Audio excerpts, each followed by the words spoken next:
Syempre gusto nila na pag baba nila ng barko, bongga sila parang, there's para something surprise. new. May pa-freebies. Ako naman, first time ko nakarinig ng ganitong kwento na may injectable pala. Kasi ang naririnig ko lang yung mga iniinom, di ba? Yung para pampahay, Pampalaki. Oo. Viagra, Yun yun. sabi nila. Oo. Pero hindi ko alam yung mga petroleum jelly Ano pala. ba tawag nila doon? Sex, enhancement, chuchu, supplement, yung mga nag-uumpisa sa supplement. letter R. Oo. Di ba may nagkaroon pa ka ng prank yan dati? Pero nakakaloka lang kasi alam mo sa totoo lang, meron din naman ako naging ex na parang takip lang ng ballpen yung chuchu niya. Hindi ko naman papangalanan kung sino. Grabe siya. Pero hindi ko talaga inaakala na gano'n lang. Pero kasi wala yan sa laki eh. Di Pero ba? bakit sila nagalit yung misis kung wala sa laki? Ha? Bakit nagalit si misis? Pero Hindi, siguro nasa performance yan. sa sobrang, minsan din, sa sobrang, which is mali talaga na inasar niya yung asawa niya. Pero minsan sa sobrang komportable kayo sa isa't isa, nakakasabi ka ng lahat ng bagay, di ba? Kaya din siguro nasabi nung asawa niya, ano ba yan, ganyan. Kaya niya, nagtipid ka, promo pa nga yata yan. Ayan, tuloy. Tapos buy one, take one, dalawa kayo ng lolo mo. Lolo mo nananahimik, pinalagyan mo ng petroleum jelly. Ngayon tuloy, di makaihi. Di na nga tumitelag. Ayoko mag-comment. Di na nga lumalaban si Kapitan. Pinaturukan mo pa. So paano? Lungkot na. Para ng yung ari ng dinosaur. Grabe naman. Pero sabi niya wala daw siyang pera pampacheck up. Siguro naubos niya ng pera niya dun sa pagpapagawa. Uy, mura lang ang magpakonsulta. At saka may mga konsulta na ginagawa. Pwede ko ba yung banggitin? Siguro, Dito? ano bang word yan? Hindi. alam Alam mo? may nice way naman kung paano mo sasabihin. Like, naman ang parang keychain. Ganon.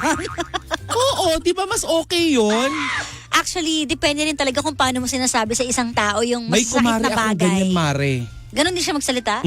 Paano Hindi. niya sasabi? Kunento niya kasi sa akin kasi alam mo naman mga girls, lahat may Makwento. kukwento. Oo, Anong sabi makwento. Sabi ganyan, yung jowa ko, ang liit ng keme. Oo. Sabi kong ganyan, luka, luwag mo lang kasi. Bastos. Pero yun nga, seriously, kasi nakakababa ng yung sa lalaki, di ba? Kumbaga ng ego. Oo. Kahit sabihing joke pa. Sino ka? Ako na lang yung bahay. Ano ba yan? O paano mo sasabihin sa asawa mo? Una muna, kunyari, nakikiliti ako. Grabe. Rap be? Wait lang. Let's stop this muna kasi parang Teka lang. Diyan ka na lang. ba? Hawak kita sa braso mo. Kala ko ba ayaw maging lalaki? Nandito na tayo eh. Tayo nanonood.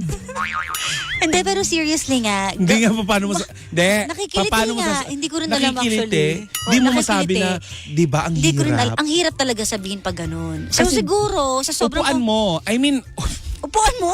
hindi, upuan yung dalawa. Mag-usap. Mag-usap. Kasi diba? minsan sa mag-asawa, kapag sobrang komportable nyo na sa isa't isa, akala nyo minsan hindi nakakasakit. Pero batiin natin yung mga sumweldo ng 10K pero ang utang sa home credit ay 11K. O at least, di ba, bago iPhone mo. Di ba? Oo. Para pag tinanong ka, ano ulam nyo? Ano to pare? Adobong charger.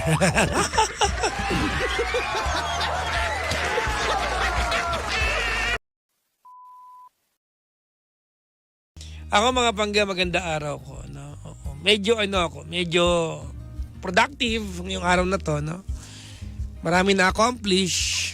Oo. Alam niyo naman ang trabaho ko, di ba? Concept lang. No? Pero marami naman.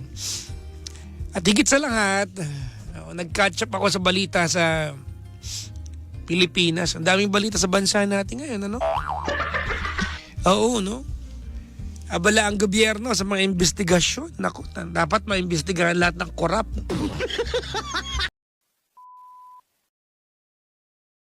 Tatlong buwan ako hindi magpapagupit tsaka mag-shave ng basta, kung matitihis ko, ha. Ano tawag nito, paalalahanan niyo ako pagka 3 months na. Pag medyo punong-puno na ng buhok yung yung mukha ko, no? Oh. Kaya lang pag nakita ko nanay ko, baka paahit niya to. Nanonood nanay ko ngayon. Good evening. Sabi ni Miss Alma, yung ating friend dyan sa San Fernando, sabi niya, bagay naman. Naku, tigilan mo ako. Anyways, mga panggana, West Philippine Sea daw, na opinion ko daw. Ako ayaw kong pinag-uusapan to. Pero hiningin nyo to. At may opinion naman ako. Ibigay ko sa inyo. Anyways, mga panggana.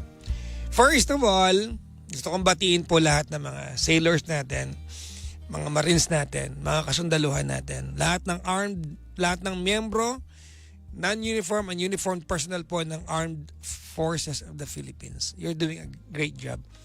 With the equipment na meron tayo kasi huling-huli po tayo. If you watch the world news, mga panggana, walang-wala tayong laban sa kahit anong neighboring country natin when it comes to weapon. Kulang talaga tayo. Philippines has been known to be a friendlier country than most countries. So, hindi ko alam kung it's by design o dahil wala tayong choice. Medyo malalim to, no? Nalulungkot ako sa nangyari sa West Philippine Sea. Nalulungkot ako that it affects our fishermen na lang ba yung huhuli nilang isda doon. Nalulungkot ako na may nawalan na sundalong may nawalan ng daliri sa West Philippine Sea. Ako talaga, it breaks my heart. My father is a uniformed personnel. No? So, kumbaga malalim po yung ano ko dito, yung aking paghimay emotionally sa part na to. When that happened, I was so affected. No? So ngayon mga panggana, sobrang apektado po ako sa nangyari sa West Philippine Sea. And I'll be very, very blunt with this opinion. It might be, siguro it might not create an impact or dent, no? Kasi I don't know geopolitics as well as our politicians would know it. But I rest on several things that's a fact, no? Number one, we cannot afford to be the enemy of China. You can quote me on that one. We cannot afford to be the enemy of China. We just cannot. Militarily and whatnot. Hindi ko rin po sinasabi na dapat tayo sumuko sa kanila. But there should be a backdoor channel na mag-usap tayo nang walang ibang nakikialam na bansa na tayo lang. Protecting their interest and us protecting ours. Kaysa nag-aaway sa dagat. Feeling ko dapat nandun yung gobyerno natin. Siguro ginagawa naman, di lang publicly kasi backdoor channeling yung ganyan eh.